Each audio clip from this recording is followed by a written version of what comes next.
I was never enough for my parents. Growing up, I felt like a shadow in my own home, always trailing behind my older sister, Lauren, who could do no wrong. She was their golden child, the one they pinned all their hopes and dreams on. I'm Claire, by the way, and this is the story of how I spent years believing I was invisible, until my grandparents' secret plan turned my world upside down. I was 10 years old the first time I really understood what it meant to be second best. It was Lauren's 15th birthday, and the house was buzzing with excitement. Mom had spent weeks planning this massive party: streamers, a 3-tier cake, a live band in our backyard.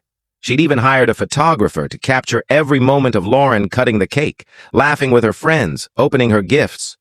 I remember standing at the edge of the lawn, clutching a poorly wrapped present I'd saved up for with my allowance. A silver bracelet with a tiny heart charm. I'd spent hours picking it out, thinking Lauren would love it. But when I handed it to her, she barely looked at it.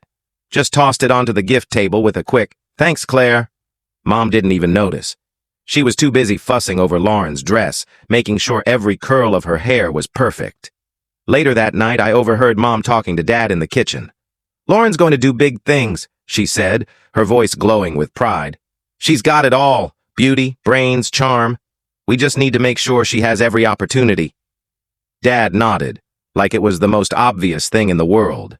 I stood there, hidden behind the doorway, waiting for them to say something about me. Anything. But my name never came up. It was like I didn't exist. That's how it always was. Lauren was the star, and I was just there. She was the one with straight A's, the one who won piano recitals and debate tournaments. She was tall, with this effortless grace like she'd stepped out of a magazine. I was shorter, clumsier, with frizzy hair that never cooperated and glasses that slid down my nose. I wasn't bad at school. I got B's, sometimes A's, but it was never enough to make Mom and Dad's eyes light up the way they did for Lauren.